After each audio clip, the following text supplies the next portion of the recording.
At my wedding, my mother-in-law stormed up to my wife, tore off her wig, and exposed her bald head to everyone. But what happened next made her regret it more than she could have ever imagined. My mother-in-law stormed up the aisle during our vows and ripped the wig off my wife's head. 200 guests gasped, a collective intake of breath that sounded like wind through a tunnel. The photographer's camera clicked reflexively, capturing the exact moment Emma's hands flew to her bare scalp, capturing the shock frozen on her face, the tears already forming in her eyes, the way her mouth opened in a silent scream that I felt in my chest like a physical blow. Emma stood there at the altar of St. Andrew's Chapel on Saturday, May 18, 2024, at 3:47 p.m. in her $30,200 ivory wedding dress from David's Bridal, under an arch of white roses that had cost $800 to construct, surrounded by everyone we loved, and she was bald, completely bald, exposed, humiliated in a way I'd promised her would never happen, in a way she'd feared her entire adult life. My mother-in-law, Patricia Hoffman, age 58, wearing a purple dress that was too formal and too attention-seeking for a mother of the groom, held Emma's wig like a trophy, like she'd just won something. The wig was honey blonde, custom-made, cost $1,400, and looked so natural that most people at our wedding didn't even know Emma wore one. "This is what my son is marrying," Patricia screamed, her voice echoing off the chapel's vaulted ceiling, off the stained glass windows, filling every corner with her cruelty. "A liar, a fraud. She's been deceiving all of you." Emma's hands covered her head,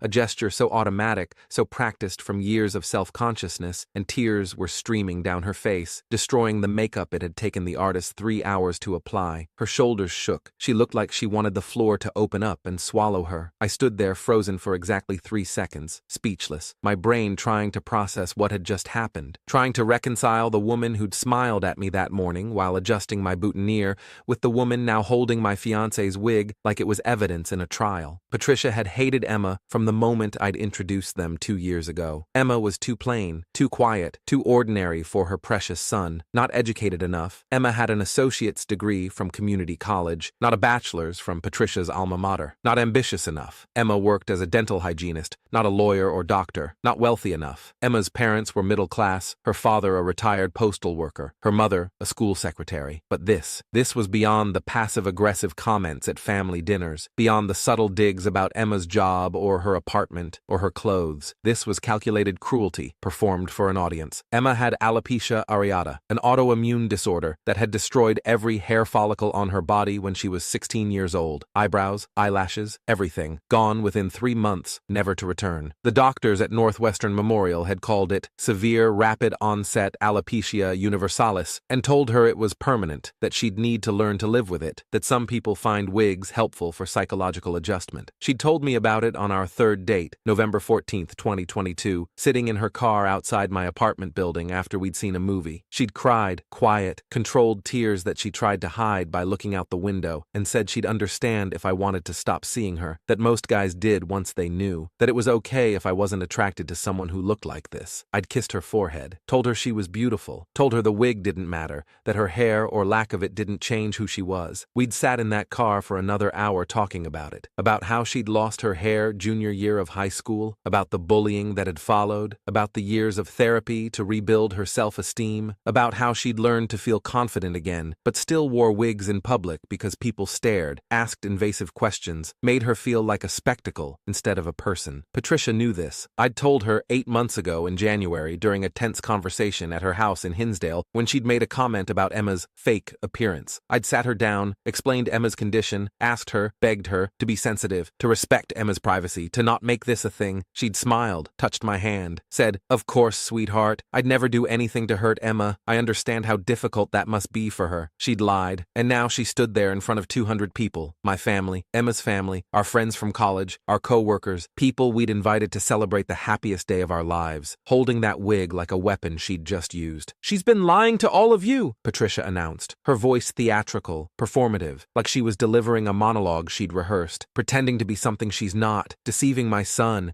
deceiving everyone. Emma covered her face with both hands, her whole body shaking with sobs. I could hear her, these small, broken sounds that cut through me like glass. My hands clenched into fists, my jaw locked. Heat flooded my face, not embarrassment, but rage so pure and focused it made my vision sharp, made every detail crystalline. The smirk on Patricia's face, the gasps from the guests, my father-in-law Richard sitting sitting in the front row with his mouth open in shock. My own mother standing up from her seat with her hand over her mouth. "Give it back," I said. My voice came out low, controlled, deadly quiet. Patricia laughed, a bright, cruel sound. "Or what? You'll defend this fraud? This liar who's been tricking you? Give it back." Each word separate, distinct, a command. She looked at the wig in her hands, then at me. Then, deliberately, with a smile, she tossed it on the ground. "On the white runner we'd paid $200 to rent. No, let her stand there as she really is. Let everyone see what you're actually marrying." The chapel was silent, except for Emma's crying and the rustle of 200 people shifting in their seats, uncomfortable, uncertain, watching a disaster unfold in real time. I walked over to Emma, took off my tuxedo jacket, the one I'd rented for $150, the one I'd been so careful with all day, wrapped it around her shoulders, pulled her close, felt her trembling against me. "It's okay," I whispered into her ear, quiet enough that no one else could hear. "I've got you. Just breathe.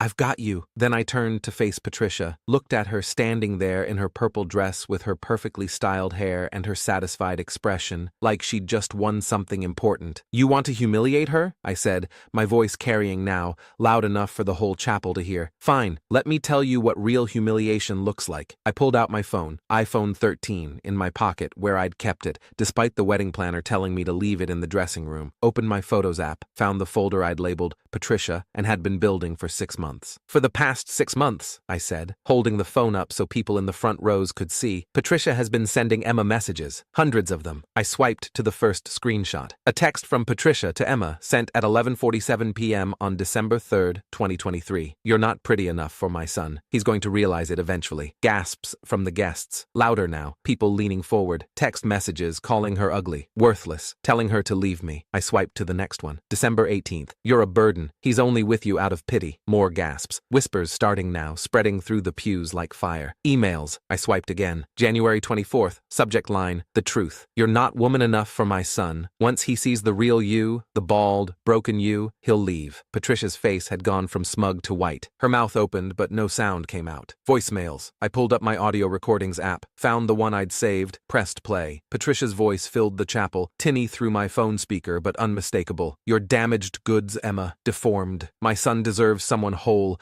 someone beautiful, someone who doesn't have to hide what they really look like. End this before he figures out what a mistake you are." The chapel erupted, people gasping, exclaiming, my mother actually standing up and shouting, "Patricia, what is wrong with you?" Emma's mother crying in the third row, my best man, Marcus Chen, my college roommate, staring at Patricia with undisguised disgust. I stopped the recording. The silence that followed felt heavy, suffocating. There are 47 more messages just like that. Text, email, voicemail. 6 months of harassment that Emma endured without telling me because she didn't want to cause problems with my family. Patricia's mouth worked soundlessly. She looked around the chapel, at her husband Richard, whose face had gone red, at her sister Margaret, who was staring at her with horror, at the guests who were all turned toward her now, watching, judging.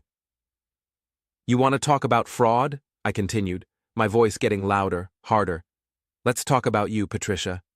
I swiped to another folder in my photos, opened a screenshot of a bank statement, held it up. "This is my mother-in-law's personal bank account. She's been stealing from my father's business for 3 years. Patricia lunged forward, actually moved toward me, with her hand outstretched, like she was going to grab my phone. "You have no right, that's private. $47,000, I said loudly, talking over her. "Transferred from Hoffman Construction's operating account to a secret personal account Patricia opened in 2021. Used for what, Patricia? Gambling, shopping, funding your lifestyle while Richard works 60-hour weeks?" Her face turned from white to red, splotchy and uneven. Where did you? Emma's not the only one with secrets. I lowered the phone, looked directly at Patricia. "See, you made a mistake. Last March, remember? You asked Emma to help you organize your tax documents because your regular accountant was out sick and you had a deadline." I could see the moment she remembered, her eyes widening, her hand going to her throat. "You thought Emma was too stupid to notice anything. Too timid to say something even if she did notice. You gave her access to your home office, to your files, to your computer, told her to make sense of the mess while you went to your book club." I pulled up another screenshot. Bank transfers, dates, amounts. Emma found the statements. 2 months ago, $47,000 missing from Richard's business account over 3 years. Small amounts at first, $500 here, $800 there, then bigger, $3,000, $5,000, always transferred to an account Richard didn't know existed. My father-in-law, Richard, stood up from his seat in the front row. His face was purple, his hands shaking. Is this true? His voice cracked on the question. Patricia, is this true? Patricia looked at him, then at me, then at Emma, who'd stopped crying and was watching with red eyes and tear-streaked makeup. It's not, you don't understand. Emma came to me, I continued, not letting her finish. 2 months ago, April 2nd, showed me everything. Bank statements, transfer records. She'd photographed all of it before she left your house. We spent 3 weeks verifying it, talking to a lawyer, debating whether to tell Richard, whether to press charges. You wouldn't, Patricia whispered, but there was no confidence in it now. Just fear. We weren't going to. Emma felt sorry for you. Can you believe that? I looked at Emma, standing beside me in my jacket, her bare head now held high instead of hidden. After everything you'd said to her, every cruel message, every voicemail telling her she wasn't good enough, she still felt sorry for you. Didn't want to ruin your marriage. Didn't want to see you go to jail. Emma stepped forward.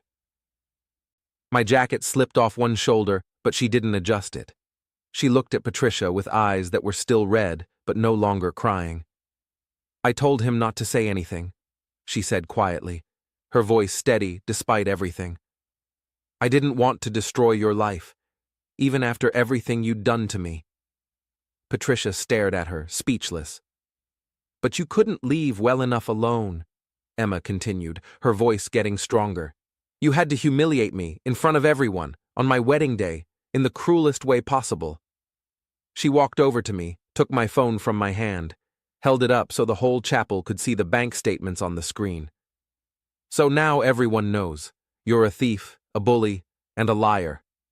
The chapel erupted again, people talking over each other, exclaiming, some standing up to get a better look, phones coming out to take photos of the drama unfolding. Patricia's sister Margaret was shaking her head, saying something to her husband. Emma's father was talking urgently to Emma's mother. My groomsmen were all staring at Patricia, with expressions ranging from shock to disgust. Richard pushed past people in his row, walked up the aisle toward Patricia. For a moment I thought he was going to comfort her, to defend her. Instead, he walked right past her without a word, without even looking at her, and headed for the chapel doors. Richard! Patricia called after him, her voice breaking. Richard, wait! Please! He didn't stop. Didn't turn around. Just pushed through the doors and disappeared. Patricia stood there alone in her purple dress, tears now running down her face, mascara streaking, her hands empty since she'd dropped Emma's wig. She looked around the chapel, at 200 faces watching her, judging her, seeing her for what she really was. You ruined me, she whispered, looking at me. You destroyed my life. No, I said. You did that yourself. You stole from your husband. You harassed my fiancée for 6 months. You humiliated her at our wedding. We just made sure everyone knew about it. I bent down and picked up Emma's wig from the white runner, brushed it off, handed it to Emma. She looked at it in her hands, then at me, then at the 200 people watching us. I don't need it, she said. She set it down on the altar beside her bouquet, white roses and peonies, $200 from the florist, stood there in her wedding dress with her bald head exposed to everyone, and something in her posture changed. Her shoulders went back, her chin lifted. She looked powerful, beautiful, defiant. The chapel went quiet again, but this time it felt different. Not horrified silence, waiting silence. Then my best man Marcus started clapping, slow at first, then faster. Then my sister joined him. Then Emma's friends from the dental office where she worked, Jessica and Amanda and Maria, all standing in their bridesmaid dresses. Then my parents. Then Emma's parents. Soon the whole chapel was applauding, 200 people standing and clapping for Emma, for her courage, for her refusing to hide anymore. Emma smiled, a real smile, not the careful one she used when she was nervous. She looked at me with eyes that were still red but shining now. Ready to get married? I asked. Yes, she said. God, yes. We turned back to the officiant, Pastor James Martinez, who'd been frozen in shock for the last 10 minutes, but now looked like he'd just witnessed something miraculous. "Shall we continue?" he asked. "Please," Emma said. Patricia tried to leave during the ceremony, tried to slip out quietly while Pastor Martinez was reading our vows, while Emma and I were holding hands and looking at each other and saying the words we'd written months ago. But she only made it to the doors before she stopped, because my father-in-law's lawyer was waiting outside, Gerald Thompson, attorney at law, who Richard had apparently called during the chaos and who'd driven straight from his office 20 minutes away. I heard later, from Marcus, who'd slipped out to watch, that Gerald handed Patricia a document right there in the church foyer, a restraining order, separation papers, and a notice that Richard was filing embezzlement charges with the police. Patricia had stood there reading the papers with shaking hands while wedding guests filtered past her to the reception, pretending not to stare but absolutely staring, whispering to each other about what had just happened. Emma and I finished our vows, said "I do," kissed while everyone applauded again, walked back down the aisle as husband and wife, past the empty seat where Patricia should have been sitting, past my father-in-law who'd come back inside and was watching us with tears in his eyes. At the reception, held in the chapel's event hall, decorated with white and gold, $8,000 for the venue and catering, Emma gave a speech. Stood at our table with the microphone in her hand and her bald head catching the light from the chandelier, and she told everyone, "Thank you for staying, thank you for supporting us, thank you for seeing past the drama to celebrate with us." Then she said, "I've hidden my alopecia for 12 years, worn wigs because I was scared of being judged, scared of being seen as less than, scared of being treated differently. But today," she paused, looked at me.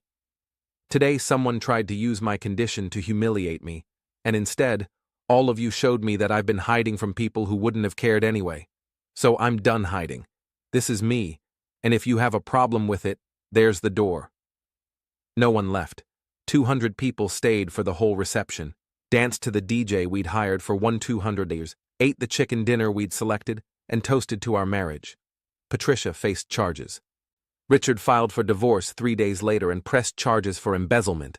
The police investigation, handled by Detective Maria Rodriguez, White Collar Crimes Division, found evidence of $52,000 stolen over 3 years, more than we'd initially thought.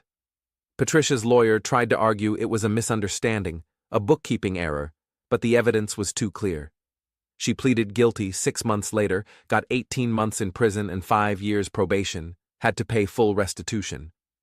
Richard apologized to Emma, sent flowers, tried to visit. Emma accepted the apology but set boundaries. We'd have a relationship with him, but it would be on our terms, at our pace. Emma stopped wearing wigs. Just stopped, the day after our wedding. Went to work bald, went grocery shopping bald, went everywhere as herself. Some people stared. Some asked questions, she answered them.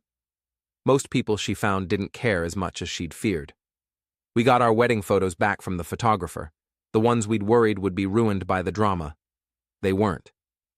The best shot was of Emma at the altar after she'd taken off my jacket, after she'd set down her wig, standing in her wedding dress with her bald head held high, and this expression on her face like she'd just conquered something. We had it printed as a 24x36 canvas and hung it in our living room. People still ask about it, about our wedding, about what happened. Emma tells them, not the sanitized version, not the version that makes Patricia sympathetic, but the truth. That sometimes the people who should support you are the ones who hurt you most. That sometimes standing up for yourself means burning bridges. That sometimes justice looks like exposing someone's cruelty and their crimes in front of everyone they know. And that sometimes the worst moment of your life becomes the moment you stop hiding and start living. Patricia sent one letter from prison, 6 months into her sentence. Said she was sorry, that she'd been jealous of Emma, that she'd struggled with control issues and gambling addiction, and had taken it out on the wrong person. Emma read it once and put it in a drawer. Didn't respond, didn't forgive. Some people don't deserve mercy. They deserve exactly what they give. And Patricia had given humiliation in front of 200 witnesses, had given months of harassment, had given theft and lies and cruelty. So that's what she got back. Her secrets exposed, her reputation destroyed, her marriage ended, her freedom taken. Emma and I marked our 1-year anniversary at the same chapel where we got married, renewed our vows. Shorter ceremony this time, just family and close friends. Patricia notably absent. Emma wore a different dress and no wig, and smiled the whole time. Afterward, someone asked if she'd ever forgiven Patricia. "No," Emma said simply, "and I'm okay with that. Because some betrayals are too calculated, too cruel to forgive. Some people reveal exactly who they are when they think they have power over you, and the kindest thing you can do is believe them, and make sure everyone else sees it too."